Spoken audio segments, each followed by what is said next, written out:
The tokenization race is finally starting. It's about damn time. And today, I've got some huge news for about 4 or 5 altcoins that you likely own and what they've done recently to enhance their exposure to this multi-trillion, if not quadrillion dollar industry about to come into crypto. We don't know how big it's going to be this year, but all we do know is this year is the changing point for when institutions are beginning to come on chain, and that's because they have already started. So guys, before we get into it, this is massive stuff here. Again, if you own these altcoins, this is what you must know. You got to keep up to speed with it. So to do that, hit that subscribe button with the bell turned on and hit a like on the video if you learned something new. Now, before we start, I've got to obviously say, you can tell I'm in a little bit of a different setup. As a matter of fact, I've got a blinding light in my face and everything's quite dim. I've got no power, but the show must go on. So I'll keep this video quite quick to keep you informed and up to speed because there have been some massive developments, like I said, in each of these altcoins. It's anyone's guess really when the real-world asset market will truly explode as a narrative, but what we have known right now is that over the last couple of days, the market cap has swelled about $5 billion in a couple of days, guys. That's no joke. We've seen a lot of the projects in this area begin to pick up steam whilst most of the market seems to be stalling or even going down. The first coin here is Chainlink. I'll make a quick mention of this. Chainlink, in my personal opinion, is the one-stop shop for anything tokenization. People don't recognize this right now, and I've said this for the longest time, but Chainlink is a coin that I would sleep very well knowing it's in my portfolio no matter what happens this cycle. If we crash tomorrow and everything went into a bear market, I would feel very comfortable owning this coin because this coin will do well regardless of whatever happens in the immediate to midterm. What's happened here is Hong Kong's official Securities and Futures Commission have pretty much allowed only 4 altcoins to be traded over there. And one of those altcoins was none other than Chainlink. Actually, I should really not be using the word altcoins. It's cryptocurrencies in general. This includes Bitcoin, ETH, Avalanche, and of course, Chainlink. Very big stuff. Also, as we know that AVAX and ETH are very big in tokenization as well, I would say, and dare I say it, Chainlink is actually going to have a much more integral role in this whole process than both of those two, yes, even more than ETH. So it is very good to see that it's likely meaning that there's some sort of tokenization link here. Again, I'm not clutching at straws. This is very much so obvious to me. Knowing what I know with my recent research, this is what's about to be the primary use case of crypto. Tokenization of things like funds, indexes, obviously equities. There's a lot of stuff coming on chain, guys. I made this diagram a few days ago with the addition here of World Liberty Finance, and of course, Chainlink pretty much hits every single one of these. I initially had it over here out of the AI space, but to my knowledge now, there actually is strong AI, not so much deep in, but definitely strong AI ties within Chainlink. So yes, they pretty much are the glue, as you'll soon see with another project here. I'll explain more about it, that holds a lot of the tokenization sort of stuff together from the real world into crypto and around crypto. We have Injective protocol here. Now, like I've said in previous videos, actually, even one I made last night where I brought up Injective, is that Injective just does not stop with the news and updates. As I pretty much posted that video last night, there was another massive update that I'll speak about in here in a second. So yesterday, I announced that Injective launched the fastest EVM to date. This is currently in testnet, but it is live. And when this thing launches, I can damn well bet a lot of projects are going to want to come over and begin using Injective, which means that it's going to likely boost up the TVL numbers here. And because most people in crypto think that TVL is the be-all and end-all, it's going to really put a keen eye on many investors, I do believe. But today, they launched the world's first ever tokenized on-chain index combining AI tokens and AI stocks. This is a monumental step. This isn't their first index fund. They've also indexed the Build All fund to allow people to trade the in and outflows of BlackRock's fund. But now this takes things to a whole new level, in my personal opinion. They have, as they say here, about a total of 10 AI tokens. And this includes cryptocurrencies like Tau, FET, AI16Z, and 6 top AI stocks like NVIDIA. So if you want exposure to the AI sector, but you don't want to have to worry about picking the right coins or having to go and figure out what to do with Grayscale's AI decentralized fund, but again, you want a mixture of AI stocks and cryptocurrencies, then this AIX index fund is the place to be. This is the first, I believe, in crypto, and this will bring in a lot of demand, I think, for the Injective ecosystem because this is launching on one of the ecosystem projects, Helix, right now. So as Injective is well known for with their modules, their plug and play aspects that allow developers to quickly build very fast applications that are very complex applications. This is likely going to be leveraged within some of those, or at least maybe even a whole module itself. Maybe an index module might come out. So yeah, this truly is the DeFi, decentralized trading platform, I think, of crypto, and it hits every single major narrative of the bull run. So again, I can't stop with these guys. They're just insane at this point. No, I'm not sponsored, by the way. I own the coin, but I own the coin obviously for a very good reason. Next up is Wormhole. This news is massive as well. I also spoke about these guys last night, and again, they had some massive news in the last 24 hours. Again, tokenization, I'm telling you, it's ramping up. There's a reason why Sergey, Chainlink's co-founder, is like literally at every single crypto event I've so far seen in the last 12 months, telling people that tokenization is here. He's working with the big boys around the world on this, all right? So recently, these guys have announced a very good partnership here with Securitize, and in that, of course, they're directly working with BlackRock, because anything BlackRock decides to tokenize, anything BlackRock decides to do in crypto or to tokenize, it goes through Wormhole to connect to the whole entire crypto ecosystem. That's huge. But did you also know that they're also working with Hamilton Lane and KKR, as well as a new partner to tokenize everything on chain? This is massive because, again, pretty much anything that Securitize tokenizes, more than just what BlackRock does, like I said here. Also with Hamilton Lane, these guys have $857 billion US under management. Probably close to $1 trillion. This was 2 years ago. Again, BlackRock is worth $10 trillion. Okay, KKR, these guys are worth $550 billion in assets under management. This, to some degree, is all going to be tokenized via Wormhole. Literally billions and trillions of dollars is going to be passed through Wormhole here. And it's not just going to be massive for the immediate obvious effects of what this means, tokenizing these funds or whatever it may be, but also projects like Ondo that leverage the products from BlackRock, that bring products like OUSG, for example, to Ethereum. Well, of course, Ondo is going to want to jump as a smart contract onto Wormhole to have that single pooled liquidity across every chain. It just makes sense. So the benefit here to Wormhole is more than just what you may initially expect. Some numbers here that came out when the Melania and Trump coins actually published.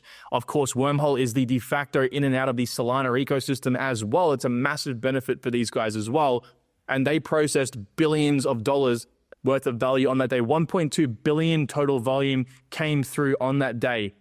On that day, just insane numbers. You can see here their 1 month bridge volume is far exceeding their competition over here in the multi-billions. Most of these guys barely break 1.5. You can see some of these newer interoperability plays don't even break a single $1 billion. And I actually looked into this a little bit further.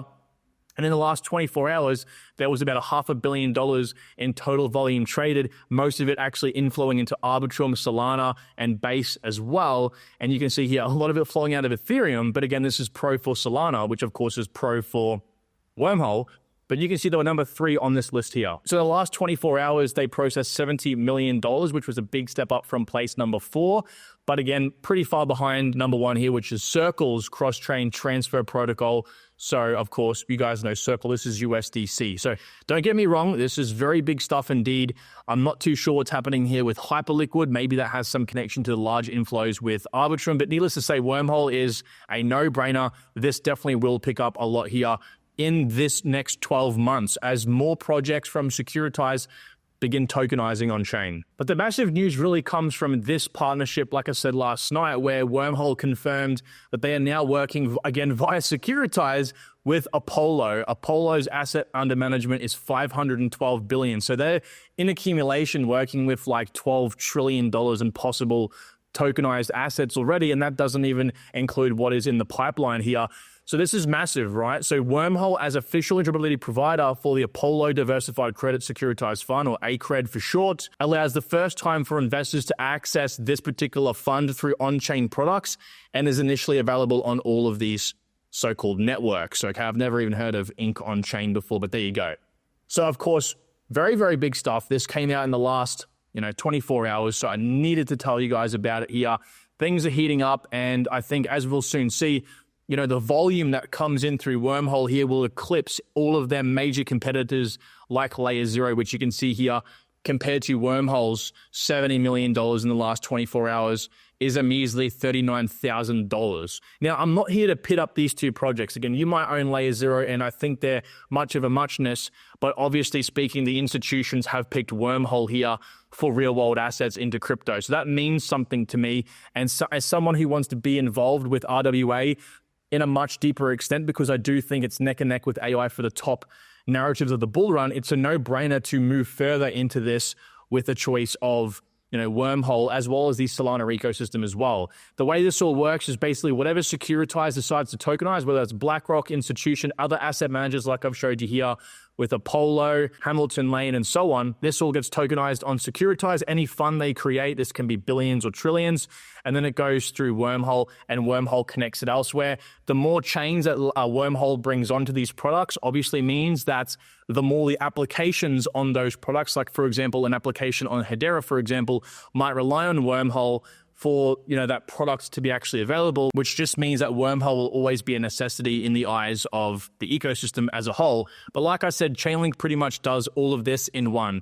This whole step here of bringing tokenized assets on chain with Securitize and then distributing, that two-step process, that's all done with a single project with Chainlink. So of course, Chainlink's great, but Wormhole's good as well. They both serve their own purpose. I don't want to hear arguments down below. Ultimately, I think Chainlink and Wormhole, in their own rights, for their own reasons, will do very, very well this bull run and in the future as well. The next point here is Aerodrome Finance. Now, Aerodrome is just simply a decentralized exchange on Layer 2, which is Base.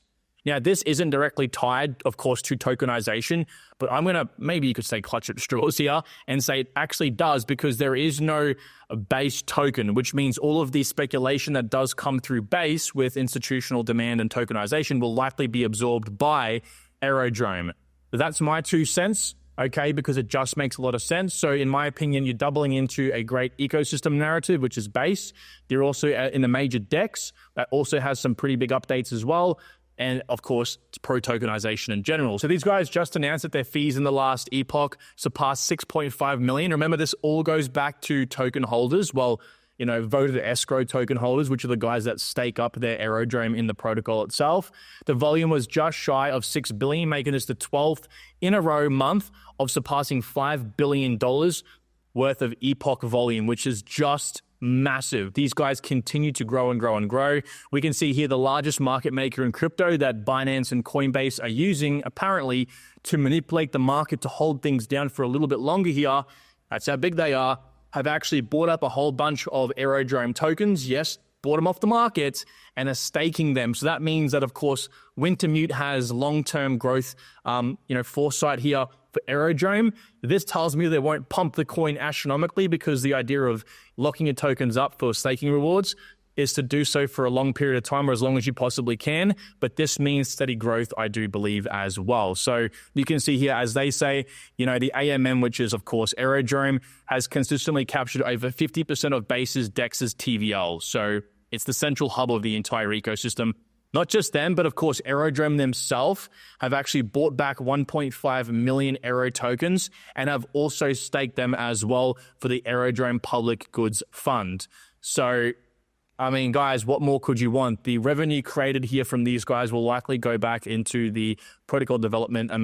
You can't deny this project is literally pro-crypto, and I think it's also going to benefit from the tokenization wave that comes to Base as well. Last but not least is Ondo. I have to mention Ondo because they have the Ondo Global Summit coming up here very soon on February 6th, and they're likely going to be announcing some pretty hectic stuff, considering the partnerships recently here with some major players in crypto have given me a lot of confidence that there is going to be something massive coming out of this, which likely will mean Ondo Global Markets, which is literally tokenizing as a marketplace every single stock, bond, whatever it may be, all the equities on chain.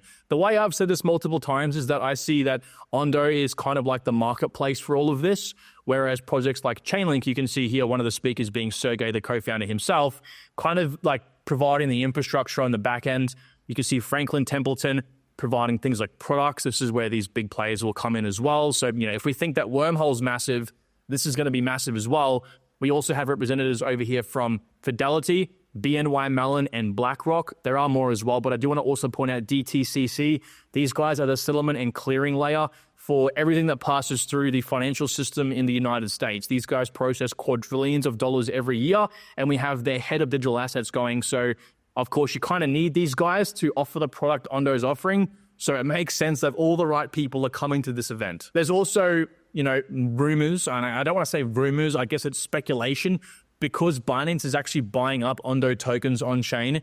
It's rumored they're likely going to launch Ondo finally listed on their exchange here, which of course would send it pretty high. I think it won't send it like to above $5, I don't think, on the day, but I think it would probably gain at least 50 cents to $1 worth of value. When we're talking about the coin being worth $1.50 right now, that's going to put it at levels in which I don't think we'll see sub $2 really again, unless we have a massive pullback. So massive potential here if that is true. Again, not currently on Binance. So guys, that will conclude today's video. I apologize for the setup, but when a video this important needs to be done, there's nothing that will stop me from putting it out. So if you appreciate that, hit the like button. I appreciate you guys for watching this far into the video. I'll talk to you all tomorrow if the power's back on. Bye-bye.